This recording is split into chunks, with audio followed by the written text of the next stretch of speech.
आप सभी को मेरा नमस्कार। आज मैं आप सभी के समक्ष पुरुषोत्तम मास का संपूर्ण महात्म्य प्रस्तुत कर रही हूँ। आइए शुरू करते हैं। हिंदू कैलेंडर के अनुसार प्रत्येक वर्ष के हर मास के लिए एक देवता निर्धारित है, परंतु 3 वर्ष में एक बार आने वाले अधिक मास का कोई स्वामी नहीं था। इस अधिक मास का अधिपति बनने के लिए कोई भी देवता तैयार नहीं हुआ। अतः अधिक मास में समस्त शुभ कार्य, देव कार्य तथा पितृ कार्य वर्जित माने जाने लगे। स्वामीहीन होने के कारण अधिक मास को मल मास कहने से उसकी बड़ी निंदा होने लगी। इस बात से दुखी होकर मलमास श्री हरि विष्णु जी के पास गया और उनको अपनी व्यथा सुनाई। तब श्री हरि विष्णु जी उसे लेकर गोलोक पहुँचे। गोलोक में भगवान श्री कृष्ण ने मलमास की व्यथा जानकर उसे वरदान दिया, अब से मैं तुम्हारा स्वामी हूँ। इससे मेरे सभी दिव्य गुण तुम में समाविष्ट हो जाएंगे। मैं पुरुषोत्तम नाम से विख्यात हूँ और तुम्हें अपना यही नाम दे रहा हूँ। आज से तुम मलमास के बजाय पुरुषोत्तम मास के नाम से जाने जाओगे। इसलिए प्रति तीसरे वर्ष में तुम्हारे आगमन पर जो व्यक्ति श्रद्धा भक्ति भाव के साथ कुछ अच्छे कार्य करेगा उसे कई गुना पुण्य मिलेगा। इस प्रकार भगवान ने अनुपयोगी हो चुके अधिक मास को धर्म और कर्म के लिए उपयोगी बना दिया। द्वापर युग में एक बार अधिक मास के महात्म्य का बोध करवाने के लिए श्री कृष्ण ने पांडवों को आश्चर्यजनक ऐतिहासिक किस्सा सुनाया और कहा, तुम्हारी पत्नी द्रौपदी पूर्व जन्म में मेधावी ऋषि के घर में उत्पन्न हुई थी। उस सुंदर तथा गुणवान कन्या के लिए मेधावी ऋषि को कोई उचित वर नहीं मिला। पिता की मृत्यु के उपरांत मेधावी ऋषि की कन्या को सांत्वना देने के लिए दुर्वासा ऋषि आए। दुर्वासा ऋषि ने उस कन्या के हित में सोचकर कहा, अब से 3 महीने बाद सबसे शुभ पुरुषोत्तम मास शुरू होगा। यह पवित्र महीना श्री कृष्ण भगवान को अत्यंत प्रिय है। यदि आप इस महीने में पवित्र स्नान करेंगी, कुछ दान करेंगी और इस महीने के दौरान श्री कृष्ण के पवित्र नाम का जाप करेंगी तो आपके सारे दुख दूर हो जाएंगे। आपको सभी प्रकार की पूर्णता प्राप्त होगी और आपकी समस्त इच्छाएं पूर्ण होंगी। दुर्भाग्य से उस युवा ब्राह्मणी को दुर्वासा ऋषि की बातों पर विश्वास नहीं हुआ और उसने पुरुषोत्तम मास की कड़ी निंदा की। दुर्वासा ऋषि के जाने के बाद उस कन्या ने भगवान शिव की पूजा करने का फैसला किया। उसके किए हुए उग्र तप से प्रसन्न होकर भगवान शिव प्रकट हुए और बोले, हे तपस्विनी, तेरा कल्याण हो। मैं तुमसे प्रसन्न हूँ। तुम्हारे मन में जो अभीष्ट है वह वर मांग लो। भगवान शंकर का वचन सुनकर ब्राह्मणी बोली, हे महादेव, मुझको पति दीजिए, पति दीजिए, पति दीजिए। मैं पति चाहती हूँ, मुझे पति दीजिए। मैंने हृदय में और कुछ नहीं सोचा है। ऐसा सुनकर भगवान शिव बोले, हे मुनि कन्या, तूने 5 बार पति मांगा है, अतः तेरे 5 पति होंगे। भगवान शिव की बातें सुनकर लड़की ने कहा, हे भगवान, एक लड़की के लिए 5 पति होना अत्यंत घृणित है। कृपा करके आप अपने शब्दों को वापस लें। भगवान शिव ने उसे बहुत गंभीरता से कहा, यह मेरे लिए असंभव है। तुमने जो मुझसे मांगा है वही मिलेगा। तुम्हें अगले जन्म में 5 पति मिलेंगे। पहले तुमने ऋषि दुर्वासा की सलाह का पालन न करके पुरुषोत्तम माह को नाराज कर दिया था। हम सभी भगवान ब्रह्मा और नारद जैसे सभी महान संतों सहित भगवान श्री कृष्ण के आदेश पर इस पुरुषोत्तम माह की पूजा करते हैं। पुरुषोत्तम मास का भक्त इस जीवन में सभी सौभाग्य प्राप्त करता है और जीवन के अंत में भगवान श्री कृष्ण के निवास स्थान गोलोक धाम वापस जाता है। भगवान शिव के चले जाने के बाद युवा ब्राह्मणी अपने भविष्य के बारे में बहुत भयभीत हो गई।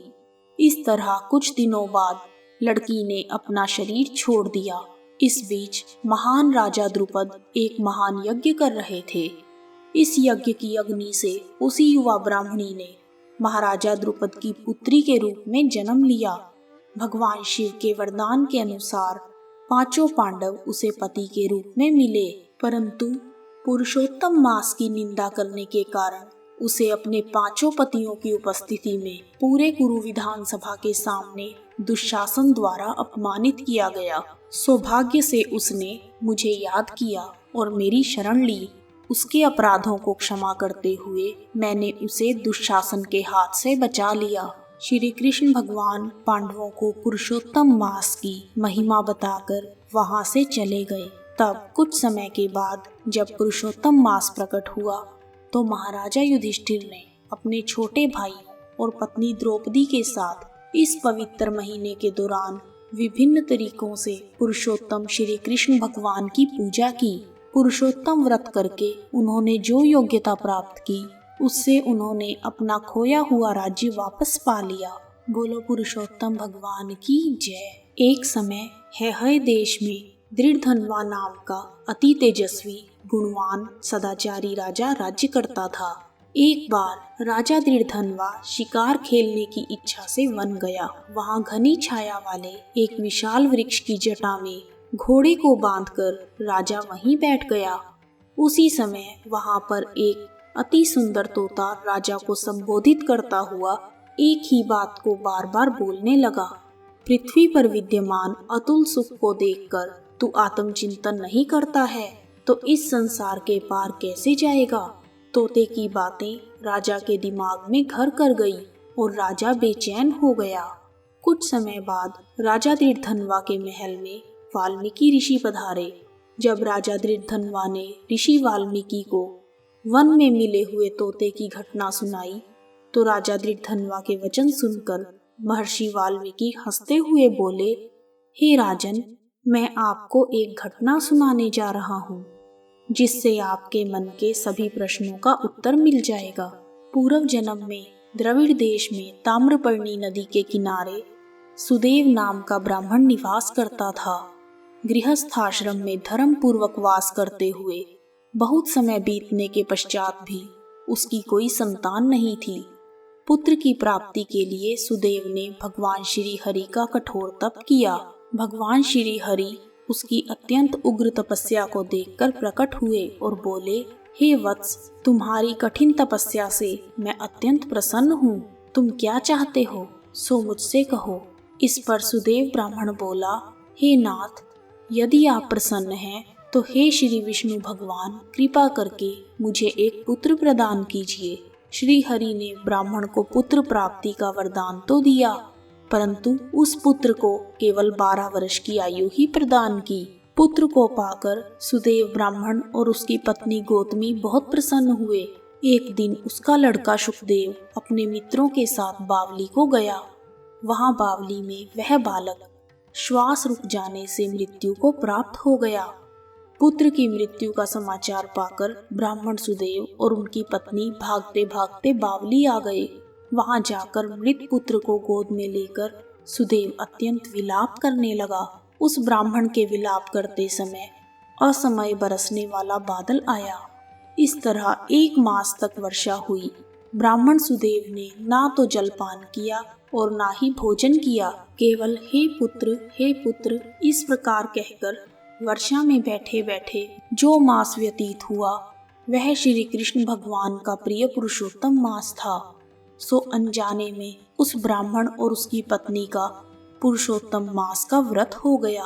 पुरुषोत्तम मास के व्रत से अत्यंत प्रसन्न होकर भगवान श्री विष्णु वहां प्रकट हो गए।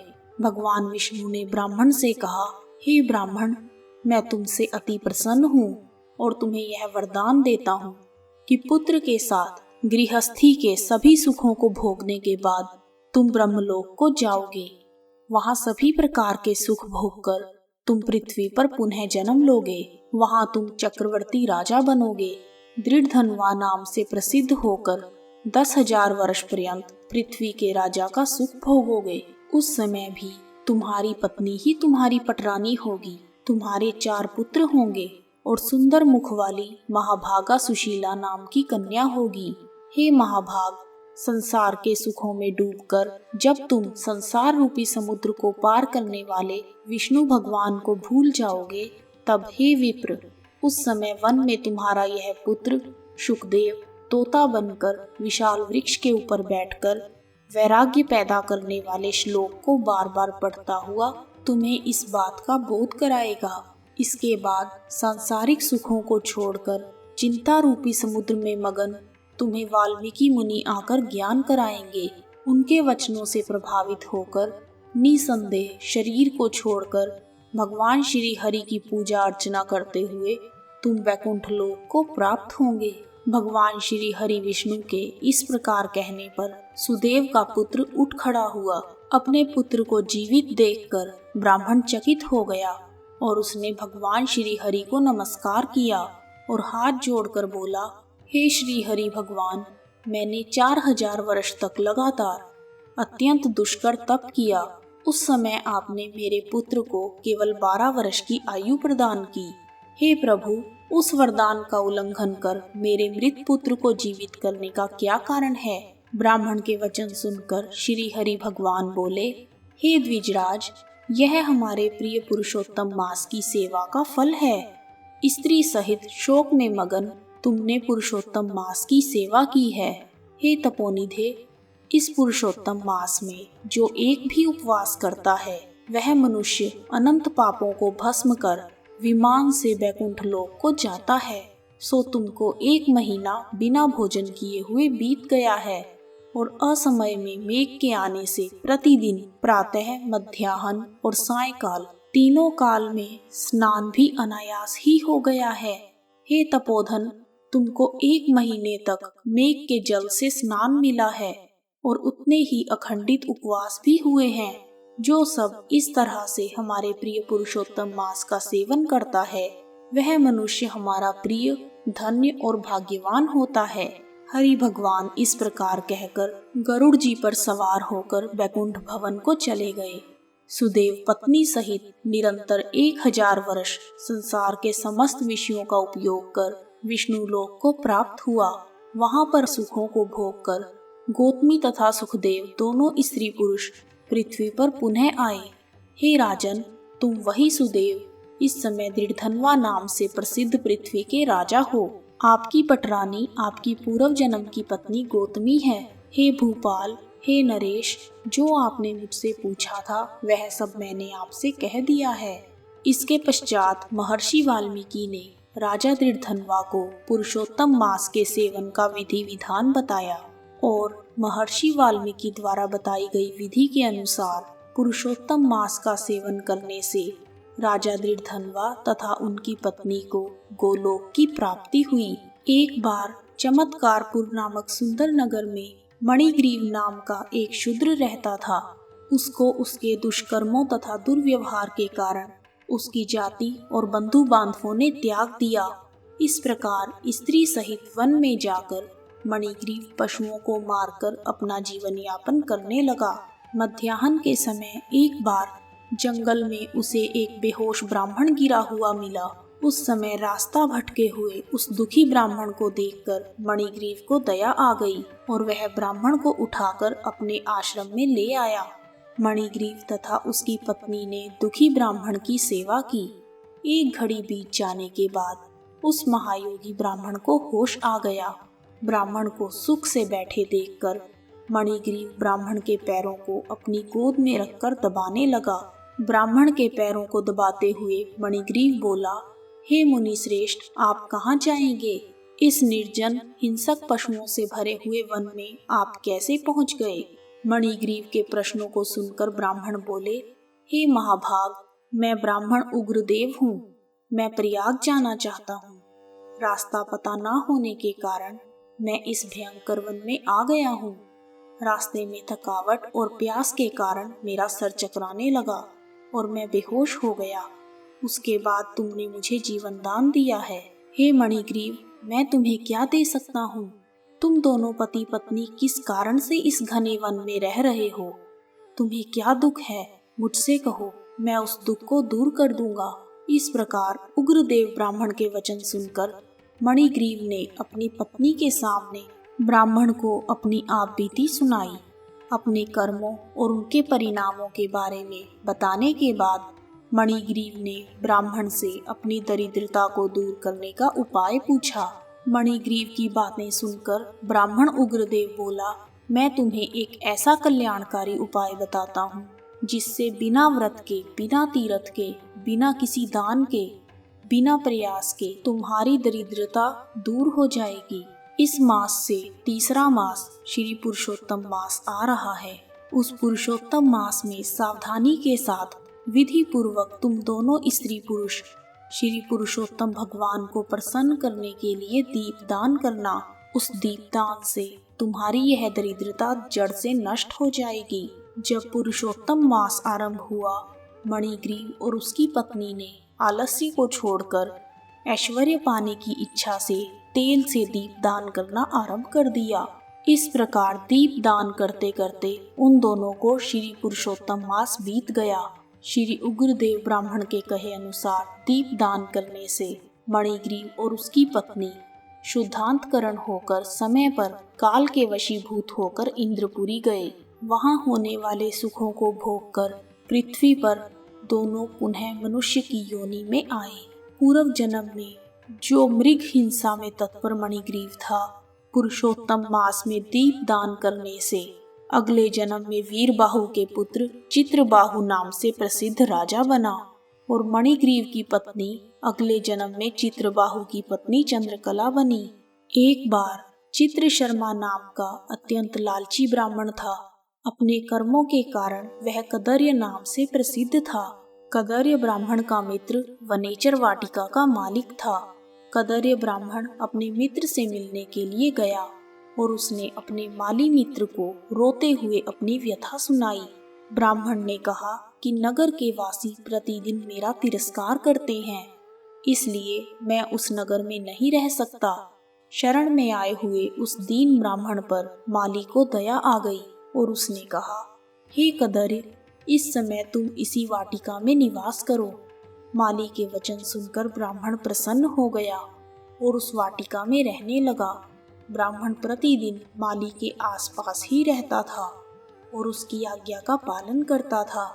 इसलिए माली को कदर्य ब्राह्मण पर विश्वास हो गया और इसी विश्वास के कारण माली ने उस कदर्य ब्राह्मण को अपने बगीचे का मालिक बना दिया और वह वाटिका की चिंता को छोड़कर राजा के मंदिर में कार्य करने लगा। राजा के यहाँ उस माली को बहुत कार्य होता था, इसलिए वह वाटिका में कभी नहीं आया। इधर वह कदर्य ब्राह्मण माली की वाटिका के फलों का आनंद पूर्वक भोजन करता और लोभवश बचे हुए फलों को बेच देता था। वह बिना किसी डर के उस बगीचे के फलों को बेचकर सारा धन स्वयं ले लेता था। माली के पूछने पर वह माली को झूठ बोल देता था कि मैं नगर में घूमकर भिक्षा मांगकर भोजन करता हूँ और पक्षियों को मारकर तुम्हारे बगीचे की रक्षा करता हूँ। इस प्रकार विश्वासघात करते करते ब्राह्मण को 87 वर्ष बीत गए। इसके बाद वह मूढ़ ब्राह्मण वहीं बगीचे में ही मर गया और उसको अग्नि और काष्ठ भी नहीं मिला। अपने बुरे कर्मों के कारण ब्राह्मण को यमपुरी जाते हुए अनेक प्रकार की यातनाओं का सामना करना पड़ा। धर्मराज ने उस कदर्य को 1000 बार वानर योनि में जाने का दंड दिया। वानर योनि को प्राप्त कर वह ब्राह्मण घने जंगल में भूख प्यास से अत्यंत व्याकुल होकर भ्रमण करने लगा। उसके मुख में पित्त के प्रकोप से पीड़ा होने लगी, जो उसका जन्म का रोग था, जिस पीड़ा से मुख के घावों से दिन रात रक्त बहा करता था और अत्यंत पीड़ा के कारण वह कुछ भी नहीं खा पा रहा था। और वह वानर चंचलतावश वृक्षों से उत्तम फलों को तोड़कर मुख के पास ले जाकर बहुत से फलों को जमीन पर गिरा देता था। अत्यंत पीड़ा में होने के कारण वह एक स्थान पर बैठने में असमर्थ था। एक वृक्ष से दूसरे वृक्ष पर छलांग लगाते हुए एक बार बीच में एक कुंड आ गया। बहुत दिनों से निराहार शिथिल वानर कुंड के किनारे पर आ गया। इस प्रकार श्री पुरुषोत्तम मास में दशमी तिथि से 4 दिन तक वानर को उस कुंड में लोटपोट करते हुए बीत गए। 5वां दिन आने पर मध्याह्न काल में उस तीर्थ में जल से भीगा हुआ वानर प्राण रहित होकर गिर गया। उसने अपनी वानर देह को त्याग कर पापों से रहित होकर दिव्य आभूषणों से भूषित देह को प्राप्त किया। दिव्य देह को प्राप्त करने के बाद वानर सोचने लगा, मुझे यह सब कैसे प्राप्त हुआ है? मैंने तो कुछ भी पुण्य नहीं कमाया जिससे मैं श्री हरि भगवान के परम पद को जाऊं। भगवत पार्षदों ने वानर के मन की बातें जान ली और उसके सामने विनय पूर्वक हाथ जोड़कर कहा, हे महाराज, मुख रोग की पीड़ा के कारण अनजाने में आपने पुरुषोत्तम मास का व्रत किया है और बंदरपने की चंचलता से वृक्षों से फलों को तोड़कर पृथ्वी पर फेंका। उन फलों से दूसरे मनुष्य तृप्त हुए। अंतःकरण में विशेष दुख होने पर भी तुमने पानी नहीं पिया। इस तरह श्री पुरुषोत्तम मास में अज्ञानतावश तुमसे तीव्र तप हो गया। हे अनघ, फलों के फेंकने से परोपकार भी हो गया। वन में घूमते घूमते सर्दी, गर्मी और बरसात को तुमने सहन किया और 5 दिन तक दिव्य तीर्थ में गोता लगाया, जिससे श्री पुरुषोत्तम मास में तुम्हें स्नान का पुण्य प्राप्त हो गया। यह सब पुरुषोत्तम मास के व्रत का फल है जो तुम अभी हमारे सम्मुख खड़े हो। इस आश्चर्य को देख समस्त देवी देवता चकित हो गए और श्री पुरुषोत्तम मास की प्रशंसा करते हुए अपने अपने स्थान को चले गए। इस प्रकार श्री पुरुषोत्तम मास का महात्म्य पूरा हुआ। जो मनुष्य पुरुषोत्तम मास में स्नान दान करते हैं, दीपदान करते हैं और श्री हरि विष्णु भगवान को भजते हैं, श्री पुरुषोत्तम भगवान अपनी कृपा उन सभी पर सदैव बनाए रखते हैं। जय श्री पुरुषोत्तम भगवान।